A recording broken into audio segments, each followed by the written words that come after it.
when I was 8 to 12, I had rheumatic fever and I didn't go to school, and I was in the house for 4 years, either in bed or just sitting in the house. And my mother had a dressmaking cum wedding business where she provided everything for people's weddings, and she had all these doilies that you put cakes on. And I know this sounds ridiculous, but she wanted somebody to colour them. And I got this very small paintbrush and started to colour these doilies. I don't mean like a stencil, I mean actually paint them. So I got incredible control with a very small brush, because I painted thousands of these doilies.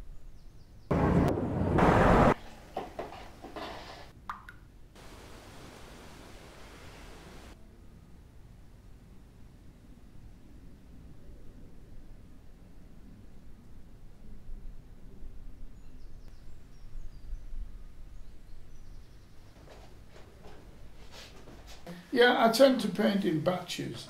I paint in acrylics, and I paint in watercolour, and I paint in tempera. And if you ask me what I like painting in best, it's probably tempera and oils, then watercolour. I find with watercolour, although I love painting in watercolour, I don't feel they are like true traditional watercolours. I think I always like to do more with them. And I think there's no reason why you can't actually destroy the surface or tamper with the surface or do things with the paper before you actually apply the watercolour. Because watercolour traditionally has been very precious. It's been about certain type of brushes, certain type of paint and certain weights of paper. But the idea of making a surface on the paper or scratching the paper or doing things with the paint that you would not normally associate watercolour with.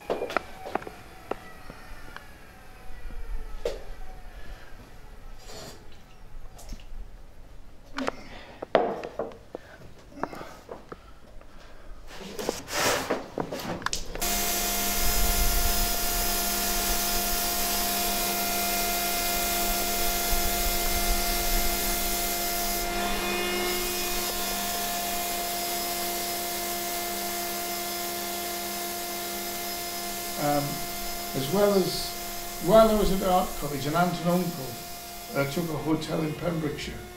Graham Sutherland did all these paintings in Pembrokeshire, just outside Haverfordwest.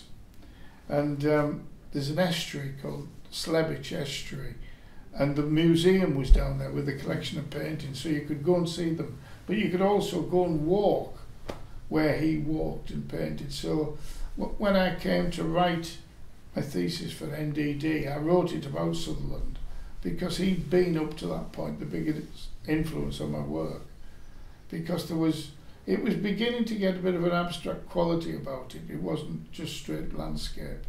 I was taking things that I found in the landscape and magnifying them, like twisted bark and twisted hawthorn and thistles and things that he used, but his were more abstract, where mine had a much more graphic quality to them because of my ability to draw so well.